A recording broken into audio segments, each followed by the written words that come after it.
विद्यालय के इस पावन प्रांगण में आज स्वतंत्रता दिवस के अवसर पर यह साहित्यिक अनुष्ठान आयोजित किया गया है। इस कवि दरबार में हिंदी साहित्याकाश के अनमोल सितारे आज हमारे मंच पर उपस्थित हैं, जिन्होंने अपनी रचनाओं से समाज को नई दिशा देने का बड़ा काम किया है। किसी कवि की पंक्तियां मुझे याद आ रही हैं। वियोगी होगा पहला कवि, आह से उपजा होगा गान, निकलकर नैनों से चुपचाप वही होगी कविता अनजान। यह सभी रचनाकार अपने आप में लाजवाब हैं। मैं इस कवि गोष्ठी की शुरुआत करूं इससे पहले मैं मंच पर विराजमान सभी कवियों का परिचय आप सबसे कराना चाहूंगा।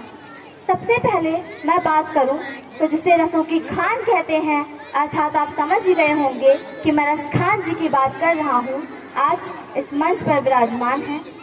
भक्त रस से सराबोर कृष्ण को अपना आराध्य मानने वाली मीराबाई जी भी हमारे मंच पर उपस्थित हैं। अपने वीर रस की रचनाओं से देशभक्ति का तूफान लाने वाली सुभद्रा कुमारी चौहान जी भी हमारे मंच पर विराजमान हैं। जन समुदाय की पीड़ा का गायन अपनी कविताओं में करने वाली छायावाद की उत्कृष्ट कवयित्री महादेवी वर्मा जी का भी आगमन हमारे इस मंच पर हो चुका है। और साथ ही साथ मैं अपना भी परिचय आप सबसे करा देना चाहूंगा।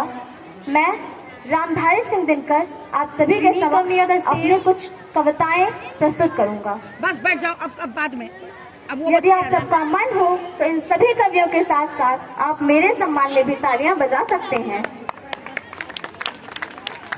बैठ जाओ। आइए इस कवि गोष्ठी को इस विद्यालय में हिंदी के शिक्षक आदरणीय आशीष सोनी सर द्वारा रचित मां शारदे की इस वंदना के साथ प्रारंभ करते हैं। कि वीणा वरदायिनी सुबुद्धि सुचि ज्ञान दे, मन से हमारे अंधकार को मिटाइए। कि भाषा भाव मधुर नव छंद ताल दे, मां कंठ मातु नित्य मेरे आसन लगाइए।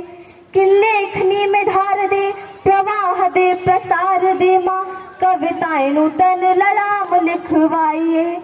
कि मांगता हूँ वर मुझे इतना आशीष दे, मां बालक अबोध नहीं मुझे बिसराइए। क्या बात है। चलिए इस काव्य गोष्ठी को प्रारंभ करते हैं और मंच पर विराजमान इन सभी कवियों की कविताओं से आपको रूबरू करवाते हैं। एक बार पूरा सदन अपनी तालियों से इस उत्सव को महोत्सव में बदलने का क्रम बनाइए। आप तालियों में क्यों कंजूसी कर रहे हैं? मैं सबसे पहले वीर रस की उत्कृष्ट कवयित्री सुभद्रा कुमारी चौहान जी को माइक पर आमंत्रित करता हूं और उनके सम्मान में कुछ पंक्तियां पढ़ता हूं। कोई महफिल हो कि बाजार कहे जाएंगे, बात सच है तो सरेदार कहे जाएंगे। जिनको उल्फत ही नहीं अपने वतन से, वो लोग किसी मजहब के हो गद्दार कहे जाएंगे।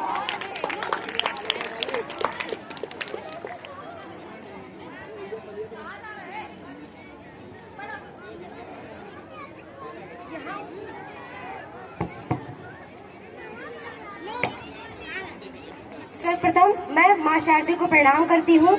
यहाँ बैठे सभी श्रोताजनों को भी मैं प्रणाम करती हूँ। जैसा कि मुझे यहाँ आदेशित किया गया है कि मैं अपनी कविता का वाचन करूँ, तो मैं अपनी कविता का वाचन प्रारंभ करती हूँ।